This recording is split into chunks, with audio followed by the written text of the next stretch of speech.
Hello, Aubrey ISD, and welcome to our suicide prevention meeting. At the end of this training, you should be able to identify healthy daily habits that lead to strong coping strategies in mental health. You should also be able to notice mental health warning signs in yourself and others, act to help yourself and others, and also be able to #reach out for help from a counselor or trusted adult when needed. It is normal to feel stressed, sad, or angry. These are some things you can do to help cope. You can let it out, cry, laugh, scream, talk, write. Take care of your basic needs. Make sure you're drinking enough water, eating healthy foods, and getting enough sleep. You can also talk kindly to yourself. I will get through this. This feels bad, but I'm okay. You can also make some short and long-term plans or goals. You can do something active, take a walk or a run, dance, exercise, play sports with friends, and also talk to a trusted friend or adult. #reach out for yourself and others.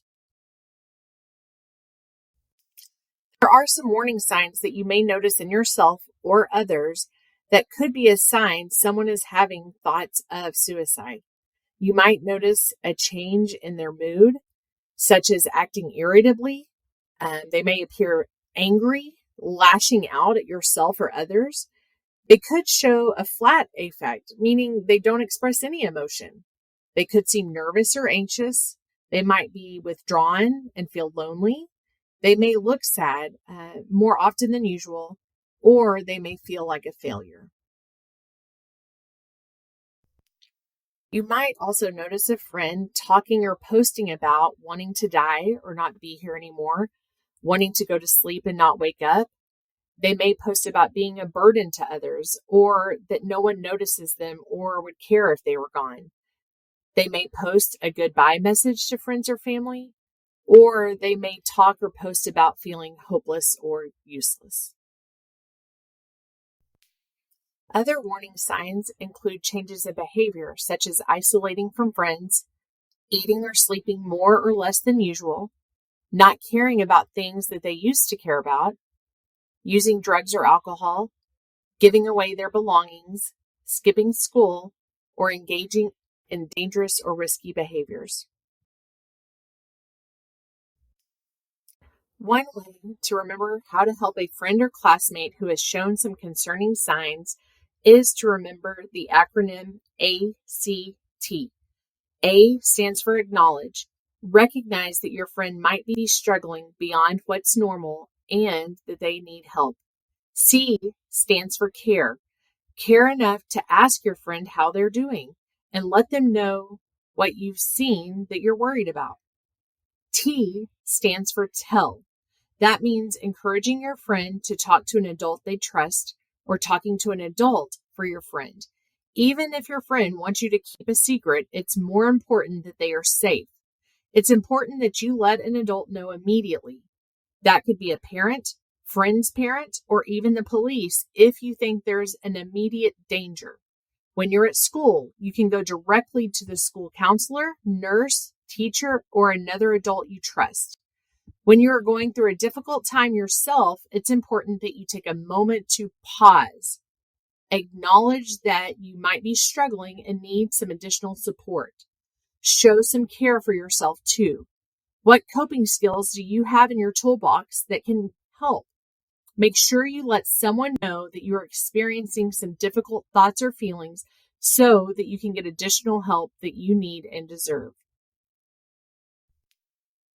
ACT may sound like this. Please check out the phone text messages below.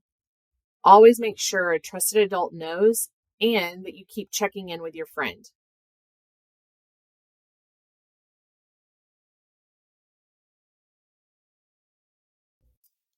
You might notice in yourself or in a friend that you seem more down or more quiet than usual. Or maybe your friend or you seem more angry or more irritable than usual.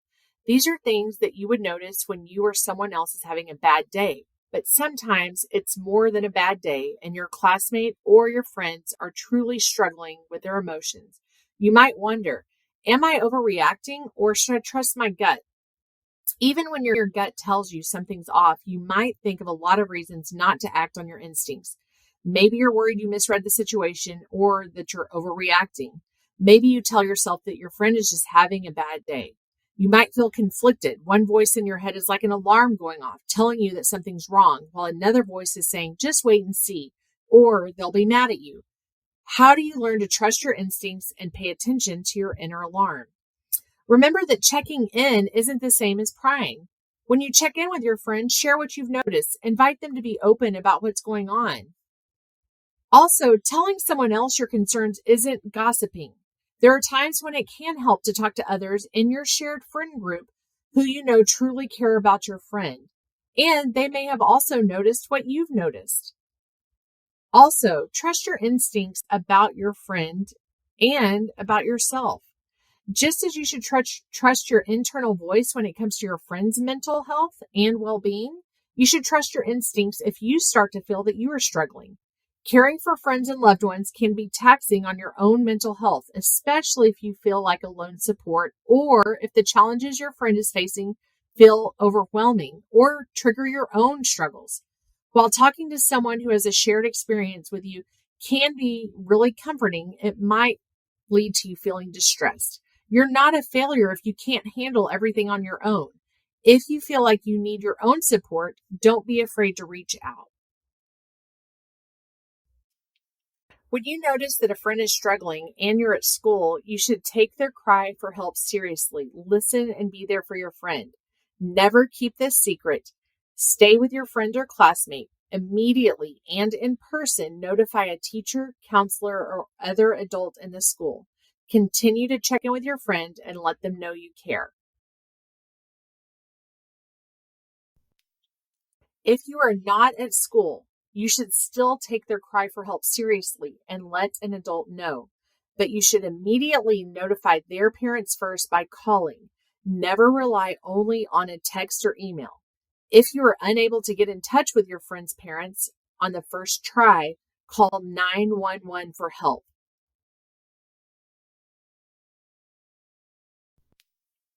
If you realize that you are struggling and need help, don't wait. Let someone know. This could be your parent, teacher, counselor, coach, administrator, or any trusted adult. You can also go to a friend for help too. If you are not at school, you can call or text the Suicide Prevention Hotline at 988.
Reach out, text, chat, or call 988 for help. Your teachers, counselors, coaches, and administrators care about you. Reach out if you need someone. There is hope. Thank you for being here today, and now it is time to fill out your exit ticket. Please answer each question. This ticket is not a quiz. There are no right or wrong answers. Check the answer that applies to how you are feeling right now. Thank you.